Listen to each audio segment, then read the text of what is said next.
আসসালামু আলাইকুম, কেমন আছেন সবাই? তো আজকে আমি খুবই মজার একটি পুডিং বানিয়ে দেখাবো। আর এই পুডিং বানাতে গিয়ে আমার কতটুকু হ্যারাসমেন্ট হতে হয়েছে সেটা আপনাদের কাছে বলবো। তো প্রথমে আমি যখন পুডিং বানাতে গিয়েছিলাম তো 2-3 বার আমার পুডিংটা হয়নি, পুডিংটা ছেড়ে দিয়েছিল, মানে পারফেক্ট হতো না। তো এবারও আবার ট্রাই করেছিলাম। তো এই পুডিংটা বানিয়েছিলাম আমি সন্ধ্যার পরে। তো অনেকটা ভয়ে ভয়ে বানিয়েছিলাম যে জানি না কেমন হবে। বাট এতটাও আশা করিনি যে এতটাও ভালো পুডিং হবে। তো যাই হোক, আমি একটা ফ্রাই প্যানে ক্যারামেলটা বানিয়ে নিচ্ছি। তো আপনারা ক্যারামেলটা বানানোর সময় মানে খুবই কেয়ারফুল থাকবেন। যদি ক্যারামেলটা পুড়ে যায় তাহলে খেতে একদম ভালো লাগবে না, পুডিংটা খেতে একটু তেতো লাগবে। তো আমি দেখুন কেক বানানো মোল্ডে আমি পুডিংটা সেট করে নিয়েছি। এখানে আমি 4টা ডিম ভেঙে নিয়েছি, কারণ হাফ কেজি দুধের মধ্যে 4টা কিংবা 5টা ডিম লাস্ট পর্যন্ত দেওয়া যায়। আপনারা এই ছোট টিপসটাই ফলো করে রাখবেন, আপনারা কতটুকু দুধ দিতেছেন আর কতটুকু কয়টা ডিম দিবেন, কারণ এই পুডিংটা ভালো জমে ডিমের উপরেই। তো এখানে আমি হাফ কেজি দুধ দিয়েছি, তার পরিবর্তে আমি 4টা ডিম দিয়েছিলাম। আর চিনিটা আপনারা মিষ্টিটা আপনাদের পছন্দ অনুযায়ী দিবেন। তো আমি মিষ্টি কম খাই, ওই অনুযায়ী আমি চিনিটা দিয়েছি। আর মাস্ট বি এখানে ভ্যানিলা এসেন্স দিতে হবে। আর ভ্যানিলা এসেন্সটা দিলে ডিমের যে একটা গ্রান আসে ওইটা চলে যাবে, ওইটা আর আসবে না। তো এই তো দেখুন, এখন আমি একটা হ্যান্ড উইক্সের দ্বারাতে ডিম, দুধ এবং ভ্যানিলা এসেন্স ভালোভাবে ফেটিয়ে তারপর দুধটা মিশিয়ে নিয়েছি। আপনারা চাইলে এটাকে ব্লেন্ডার জারেও করতে পারেন। তো আমি হ্যান্ড উইক্সের দ্বারা মিশিয়ে নিয়েছি। তারপর একটা ছেঁকনির সাহায্যে এটাকে মানে ছেঁকে নিয়েছি, কারণ ডিমে অনেক লাঞ্চ থাকতে পারে। তো যদি লাঞ্চটা থাকে তাহলে পুডিংটা ভালোভাবে মানে জমবে না।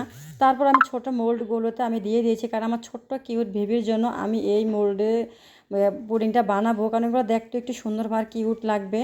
তো ওরা তো আমার পেছনে দাঁড়িয়ে অনেক খুশি যে ওরা মানে পুডিং বানাবো, ওরা পুডিং খাবে।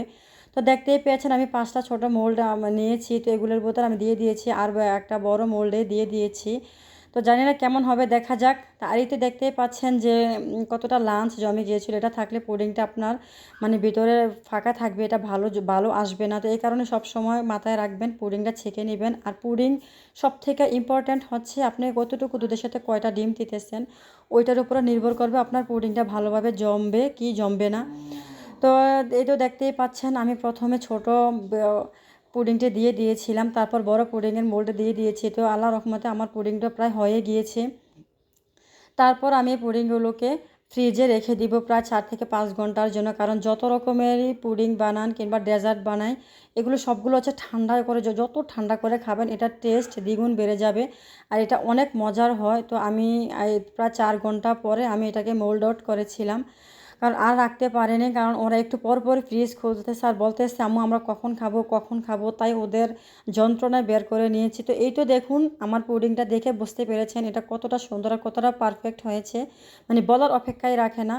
তো আলহামদুলিল্লাহ আমি 3 থেকে 4 বার ট্রাই করার পর মানে পেরেছি আর কি। তো কথায় আছে না, একবার না পারিলে দেখো শতবার। তো এই আর কি। তো আমার পুডিংটা এতটা সুন্দর হয়েছিল, তো আপনারা দেখে বুঝতে পেরেছেন এটা কতটা সুন্দর হয়েছে আর একেবারে পারফেক্ট হয়েছিল পুডিংটা, মাশাল্লাহ।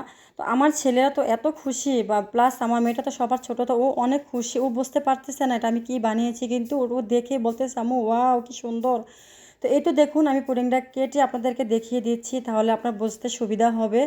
তো তারপর আমি একটা পিরিজের মধ্যে নিয়ে আপনাকে কেটে একেবারে দেখিয়ে দিব। তো আপনারা যদি দুধের পরিমাণ এবং ডিমের পরিমাণটা বুঝে শুনে আপনারা পুডিংটা বানাতে পারেন, আশা করি আপনারাও কখনও মানে পুডিং বানাতে ফেল করবেন না।